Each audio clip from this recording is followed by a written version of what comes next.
اس میں تو کوئی شک نہیں ہے کہ بلی ایک مسٹری اینیمل ہے۔ اس کے بارے میں کافی توہمات پائے جاتے ہیں۔ انہی میں سے ایک سوال جو اکثر ہمارے ذہنوں میں یہ آتا ہے کہ عید الاضحیٰ کے دنوں میں بلیاں کہاں غائب ہو جاتی ہیں۔ یہ سوال انتہائی اہم ہے، خاص طور پر جس وقت قربانی کی جا رہی ہو، تب یہ بلیاں آپ کو اپنے ارد گرد نظر نہیں آئیں گی۔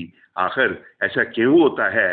اس حوالے سے تحقیق کرنے کے بعد ہم اس راز سے پردہ اٹھاتے ہیں کہ بلیاں اس روز کہاں جاتی ہیں۔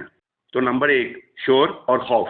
عید الاضحیٰ کے دن گائے اور بکروں کی آوازیں، ان کا اچھل کود کرنا اور قربانی کے موقع پر گھروں میں لوگوں کی غیر معمولی گہما گہمی سے بلیاں ڈر جاتی ہیں، اور اپنے قدرتی دفاعی نظام کے تحت بلیاں خطرہ محسوس کرتے ہی چھتوں، کونوں یا گاڑیوں کے نیچے جیسے پرسکون مقامات پر پناہ لے لیتی ہیں۔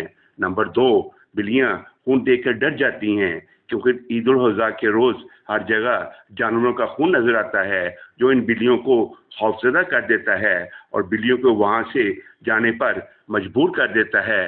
اس کے علاوہ بلیاں اپنی خوراک حاصل کرنے کے لیے اس دن ان جگہوں پہ جاتی ہیں جہاں قربانی کے جانوروں کا گوشت، چربی اور دوسری شاخ کو پھینکا جاتا ہے۔ نمبر 3، عید الاضحیٰ کے دنوں میں گوشت کی کثرت ہوتی ہے، جس کے باعث بلیاں پیٹ بھر کر کھا لیتی ہیں اور اکثر سستی یا گہری نیند کی وجہ سے نظروں سے اوجھل رہتی ہیں۔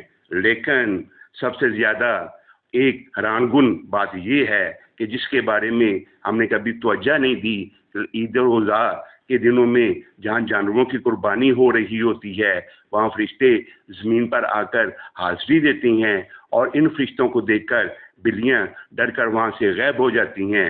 لیکن یاد رہے کہ یہ ایک عارضی عمل ہے، اور جیسے ہی ماحول پرسکون ہوتا ہے، بلیاں اپنی روٹین پر واپس آ جاتی ہیں۔ اگر آپ کو یہ ویڈیو پسند آئے تو چینل کو سبسکرائب کر دیں، کومنٹس میں اپنی رائے ضرور دیں۔ آپ کی سوچ ہمارے لیے قیمتی ہے، اور اس پیغام کو دوسروں تک پہنچائے۔ دعا ہے اللہ تعالیٰ آپ کو حامی و ناصر ہو، آمین۔